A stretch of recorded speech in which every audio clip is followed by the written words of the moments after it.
The desperate call. The emergency beacon pierced through subspace like a scream in the darkness. High Chancellor Varys stood in the ruins of what had once been the grand communications tower of Valoria Prime, his 6 fingers trembling as they hovered over the transmit button. Around him, the capital city burned. Smoke rose from 1,000 fires, painting the violet sky in shades of black and gray.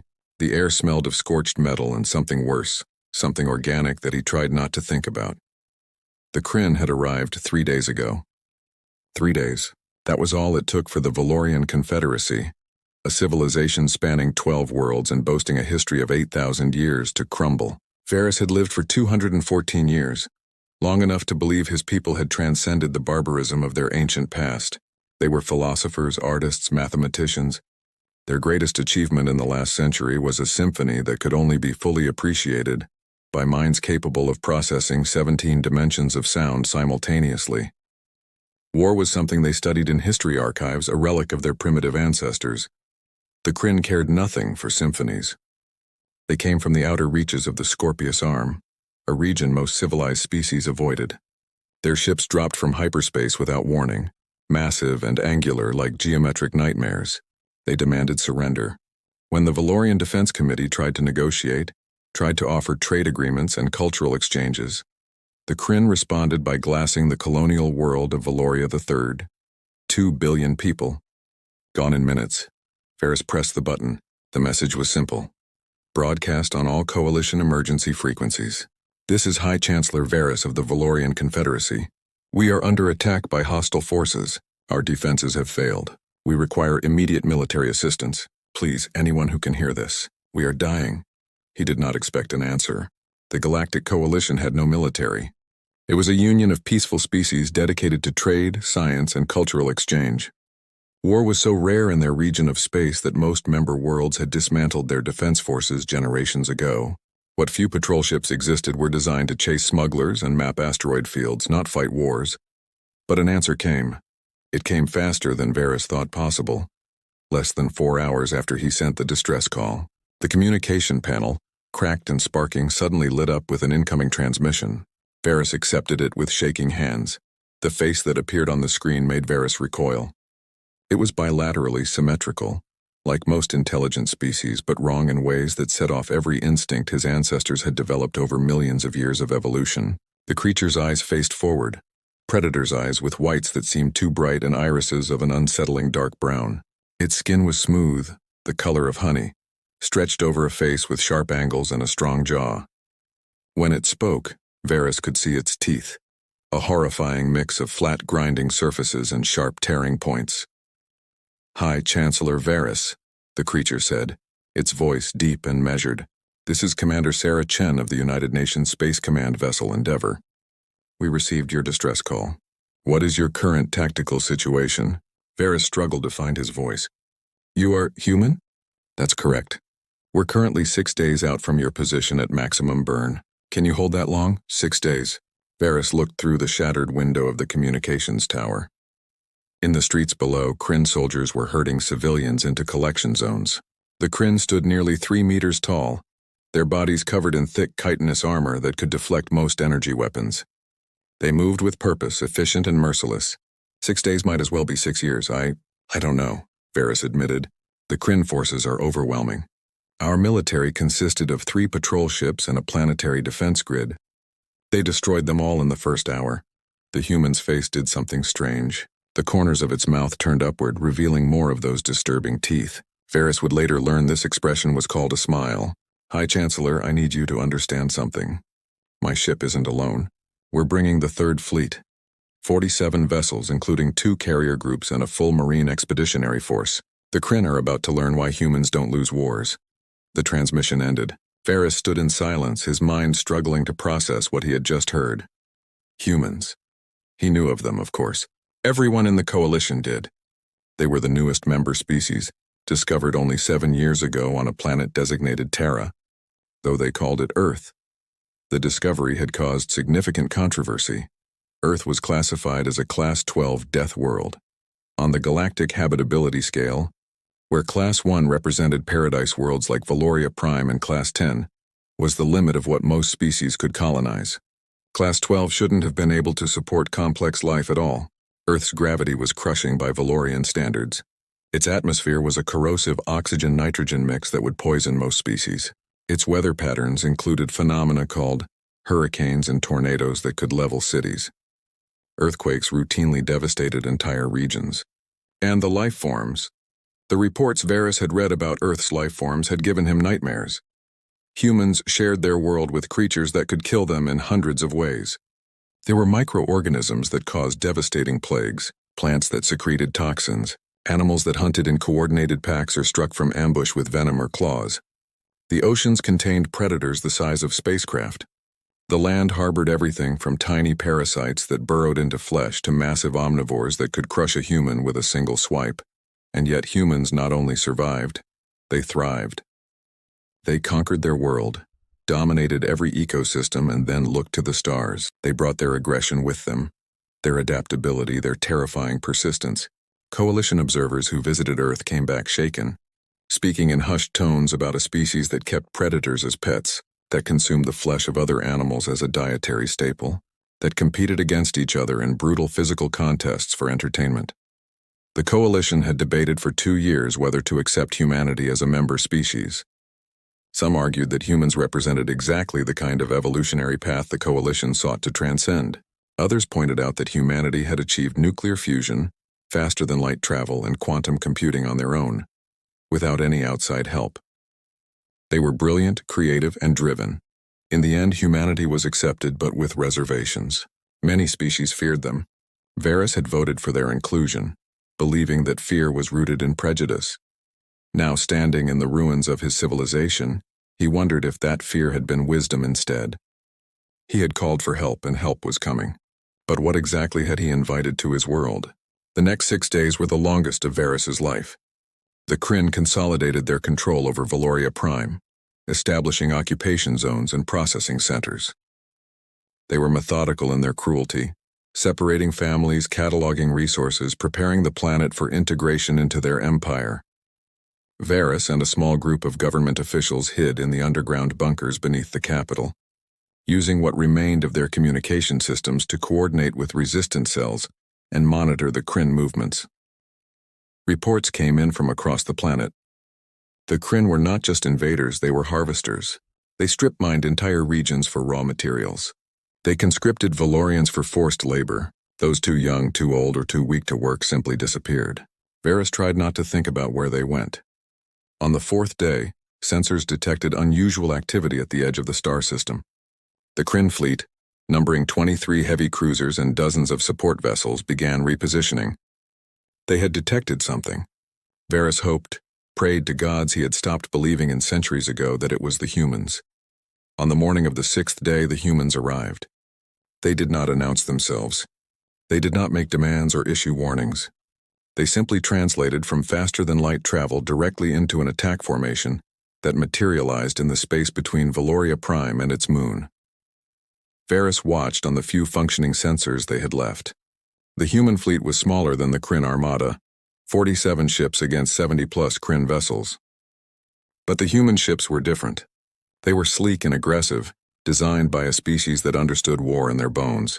Where Kryn vessels were blocky and utilitarian, human ships looked like weapons themselves, all sharp angles and predatory lines. The largest vessel, which Varys assumed was the Endeavor, broadcast a message on all frequencies.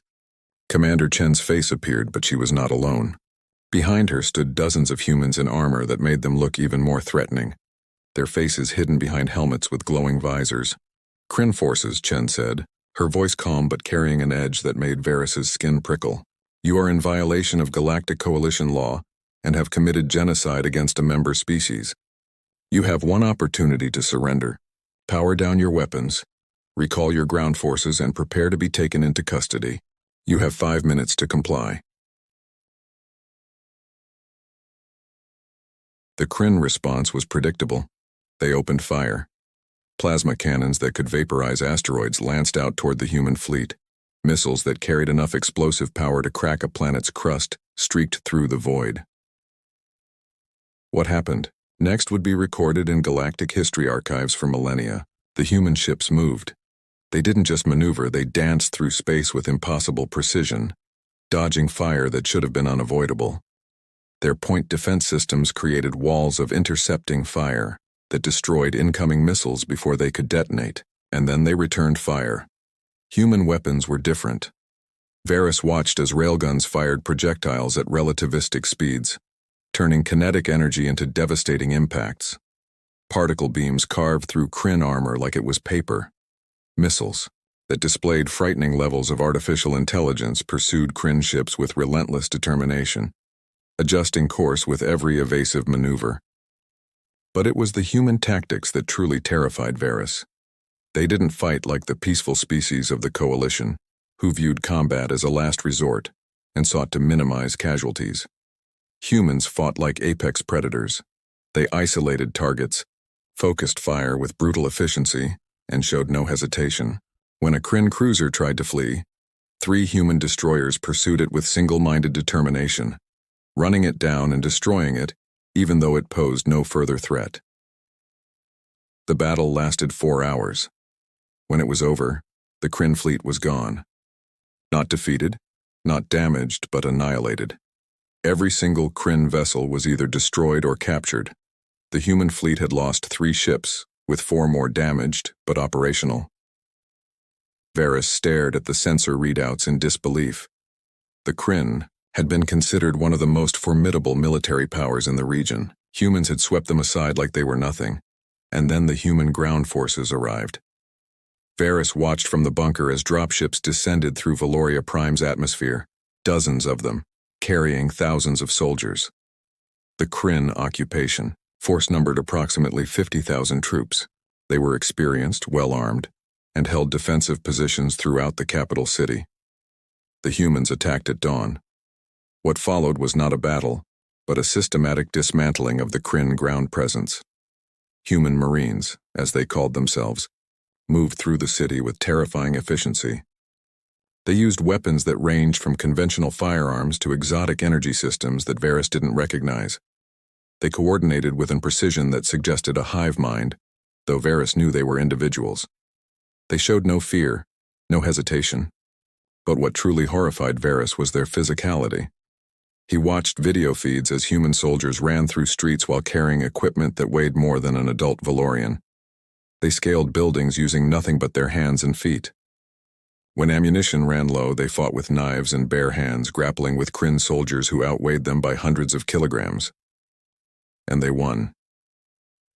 One particular video haunted Varys. A human Marine, her armor damaged and half her weapons destroyed, faced 3 Kryn soldiers in close quarters. The Kryn were trained warriors, each one capable of killing a dozen Valorians without effort. The human didn't retreat. She attacked. Varys watched as she moved with impossible speed, dodging strikes that should have killed her, using the Kryn size against them. When it was over, all 3 Kryn were dead. The human had a broken arm and multiple lacerations. She simply applied a medical pack, picked up her weapon with her functioning arm, and continued fighting. By nightfall, the Kryn occupation was over. By the next morning, human forces had secured every major city on Valoria Prime. Varys emerged from the bunker to find human soldiers everywhere, establishing checkpoints, distributing supplies, setting up medical stations. They were efficient, professional, and terrifying. Commander Chen found Varys 3 hours after the fighting stopped. She approached with 2 armored Marines flanking her, their weapons held ready, but not aimed. Varys couldn't help but notice that even without armor, Chen moved like a predator. Her eyes scanned constantly, assessing threats, calculating odds. "High Chancellor," she said, her voice the same measured tone from their first communication. "Valoria Prime is secure. We've eliminated the Kryn ground forces and established orbital superiority. Your people are safe." Safe? Varys looked at the human commander, at the soldiers behind her, at the smoking ruins of his city where humans had waged war with a proficiency that suggested they had never stopped being warriors.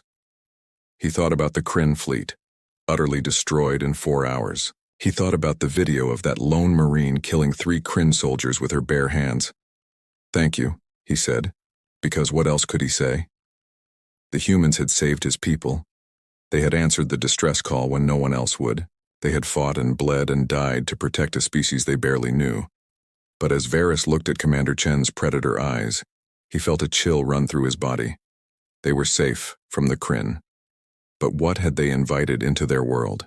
What price would they pay for salvation delivered by Deathworlders who made war look like art? The humans called it liberation. Varys was beginning to wonder if it was something else entirely. The price of salvation. The battle was over. But Varys found no peace in the silence that followed. He stood on what remained of the High Council balcony, overlooking the capital city of Valarith. Human soldiers moved through the streets below, their armor gleaming under the afternoon sun. They worked with mechanical efficiency, clearing rubble, establishing supply lines, setting up what they called forward operating bases. The term made Varys uncomfortable. Forward implied movement, progression toward something. He wondered what that something was. 3 days had passed since the humans had annihilated the Kryn forces. 3 days since Varys had watched a species demonstrate a mastery of warfare that defied everything the Galactic Coalition believed about civilized behavior. The humans had not just won, they had dominated. The Kryn, who had terrorized this sector of space for generations, had been swept aside like an inconvenience. Counselor Mirith approached from behind, her footsteps soft on the damaged floor. She was younger than Varys, only 93 years old, but the past week had aged her. Gray streaks had appeared in her silver hair, and her large eyes held a haunted quality that Varys recognized from looking in mirrors. "The humans have requested a meeting," Mirith said quietly. "Commander Chen wants to discuss long-term security arrangements." Long-term. The words settled in Varys' stomach like cold stone. "When?" "Within the hour. She's coming here." Mirith paused, glancing at the human soldiers below. "High Chancellor, have you watched the battle recordings? The full analysis our technicians put together?" Varys had. He had watched them multiple times, trying to understand what he was seeing. The humans had not simply defeated the Kryn through superior technology or numbers. They had outthought them, anticipated every move, exploited every weakness with ruthless precision. It was the efficiency that disturbed Varys most. The humans fought like they had done this 1,000 times before, and perhaps they had. "I've seen them," Varys said. "Then you know." Mirith moved to stand beside him, her voice dropping to a whisper. "They're not like us. They're not like anyone in the Coalition. Did you see what they did to the Kryn command ship?" Varys had. When the Kryn flagship refused to surrender, the humans had boarded it. Not destroyed it from afar, but sent soldiers inside to seize it directly. The boarding action was recorded by the Kryn's own internal sensors before the humans disabled them. Varys had watched humans moving through corridors in zero gravity, fighting in conditions that would kill most Coalition species. They wore armor that augmented their already formidable physical capabilities, making them faster, stronger, deadlier. That was the question, wasn't it?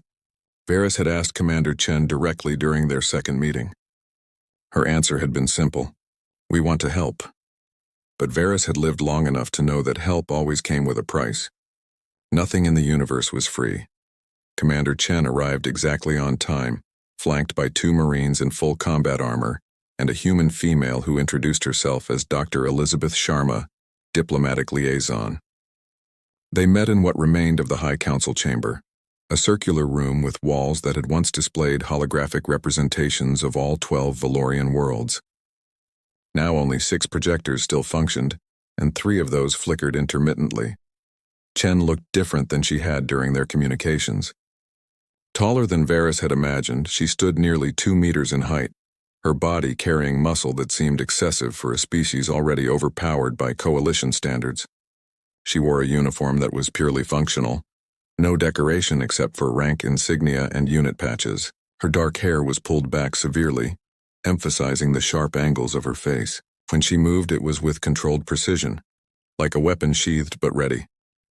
"High Chancellor Varys," Chen said, extending her hand in the human greeting gesture. Varys had learned about handshakes during the cultural briefings when humanity joined the Coalition. It was supposed to demonstrate that neither party was armed. a gesture from humanity's violent past that they still practiced. Varys reached out with his own hand, and Chen's fingers wrapped around his with careful pressure.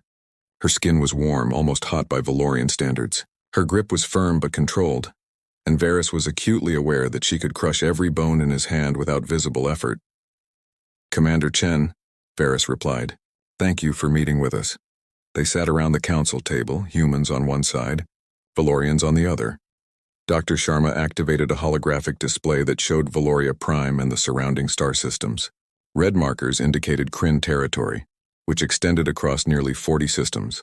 Blue markers showed Coalition space, and now new markers appeared in green, spreading from Valoria Prime outward. "We've completed our preliminary security assessment," Chen began. "The Kryn threat extends far beyond what you experienced here. Intelligence gathered from captured vessels indicates they're planning a larger invasion, targeting at least 7 Coalition worlds over the next 2 years." Valoria Prime was just the beginning. Varys felt his heart sink. 7 worlds? Minimum, Dr. Sharma added. Possibly as many as 12. The Kryn have been building their fleet for decades. They see the Coalition as weak, easy targets for expansion. And they're not entirely wrong.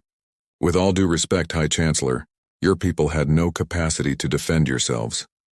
The word stung because they were true. Varys thought about the 3 patrol ships that had been Valoria's entire military. 3 ships against a fleet of 70. It had been slaughter, not war. "What are you proposing?" Counselor Mireth asked, her voice tight. Chen leaned forward, her predator eyes focusing with unsettling intensity. "We're proposing a mutual defense treaty. Humanity will establish a permanent military presence in Valorian space. We'll train your security forces, upgrade your defensive systems, and provide protection against future Kryn incursions or any other hostile forces." There it was, the price. Varys had known it was coming, but hearing it stated so directly made it real.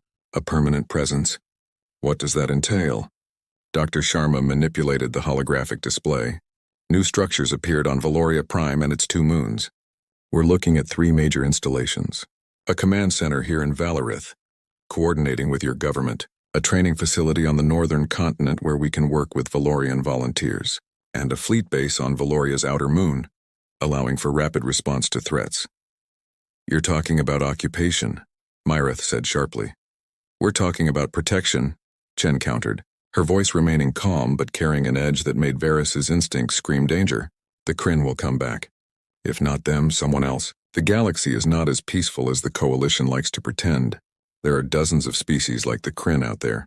Aggressive expansionists who see your wealth and culture as things to be taken. Without adequate defense, you're prey." The word hung in the air. Prey. It was a concept that most Coalition species had forgotten, evolved beyond. But sitting across from Commander Chen, Varys felt like prey. He felt like something being assessed by a predator, evaluated for usefulness. "And what do you get from this arrangement?" Varys asked. Chen smiled, and this time Varys saw something genuine in the expression, something almost like respect. "You're thinking clearly, High Chancellor. Good, we get several things. Strategic positioning in this sector, which helps us monitor Kryn movements and protect other Coalition worlds. Access to your scientific resources, particularly your work in dimensional mathematics and quantum harmonics. And we get what humanity needs most right now, which is acceptance." "Acceptance?" Mireth repeated. Dr. Sharma spoke up. "Humanity is new to the galactic community. Most species fear us. They see our history, our physiology, our capacity for violence, and they worry. By protecting Coalition members, by proving we can be trusted, we improve our standing. We show that humans can be more than warriors. But you are warriors," Varys thought. "It's written in your DNA, coded into every cell. You can't escape what you are any more than I can suddenly become a predator." The negotiations continued for 3 hours. The humans presented their proposals with military precision, every point backed by data and logical arguments. They wanted basing rights on Valoria Prime and its moons. They wanted permission to patrol Valorian space. They wanted access to Valorian communication networks for security coordination. They offered technology transfers, training programs, economic support for reconstruction. It was generous. Too generous. Varys had been a politician for over a century. He knew when he was being bought, even if the currency was survival. "We need time to discuss this with the full council," Varys said finally. "What you're proposing would fundamentally change our society." "You have 24 hours, Chen said, standing. I don't mean to pressure you, High Chancellor, but the Kryn won't wait. We captured intelligence indicating they have a reserve fleet assembling 3 systems away. If we're going to defend this world properly, we need to start building infrastructure now. After the humans left, Varys sat in silence with his counselors. 5 of them had survived the Kryn invasion out of 23. The rest were dead or missing, presumably processed by Kryn harvesters. These 5 represented what remained of Valorian government. We don't have a choice, Counselor Theron said. He was the oldest among them, nearly 300 years, and had been injured during the invasion. His left arm was in a regeneration sleeve, and he moved with obvious pain. Without the humans, the Kryn will return and finish what they started. We're trading one master for another, Mireth argued. The Kryn would have enslaved us with chains and weapons. The humans will do it with treaties and protection agreements. Is there a difference? Counselor Perix asked quietly. She was a mathematician, brilliant in her field, and approached problems with cold logic. Both scenarios end with us losing sovereignty. At least the humans let us live. Varys looked at each of them, seeing the trauma and exhaustion in their faces. Let us be honest about what we're discussing. The humans saved us. Without their intervention, our species would be extinct or enslaved within months. We owe them our lives. But we also must acknowledge what they are. They're not like us. They come from a world that tried to kill them every day of their evolution. They survived by becoming the deadliest predators on a planet full of predators. That instinct doesn't disappear just because they've reached space. Are you saying we shouldn't accept their offer? Theron asked. I'm saying we should accept it with our eyes open, Varys replied. The humans may be our protectors today, but what about tomorrow? What happens when their interests diverge from ours? What happens if we become an inconvenience to them? Mireth stood pacing the damaged council chamber. I watched the battle recordings again this morning. There was a moment when a Kryn cruiser tried to surrender. It powered down weapons, broadcast surrender codes on all frequencies. The humans destroyed it anyway. When I asked Commander Chen about it later, do you know what she said? She said, we don't leave threats at our back. That's how they think. Eliminate threats completely, permanently. What happens when they start seeing us as a threat? Chen came to Varys's office personally to discuss the incident. The Marine showed restraint, she said. He could have killed them. He was trained to neutralize threats, and 3 attackers constitute a lethal force scenario by our protocols. But he held back, used only enough force to disable them. They're children, Varys said quietly. The oldest is barely 40 years old. They're angry and scared, and they lashed out. They're lucky they lashed out at one of my Marines and not a Kryn soldier, Chen replied. High Chancellor, I understand this is difficult for your people. We're foreigners on your world, armed foreigners at that. But the alternative is the Kryn returning and finishing their harvest. Sometimes survival requires accepting help from those who frighten you. Varys looked at the human commander, seeing the absolute conviction in her eyes. She believed what she was saying. She genuinely thought she was helping, protecting, doing the right thing, and perhaps she was. The Kryn had not returned. No other hostile forces had threatened Valoria.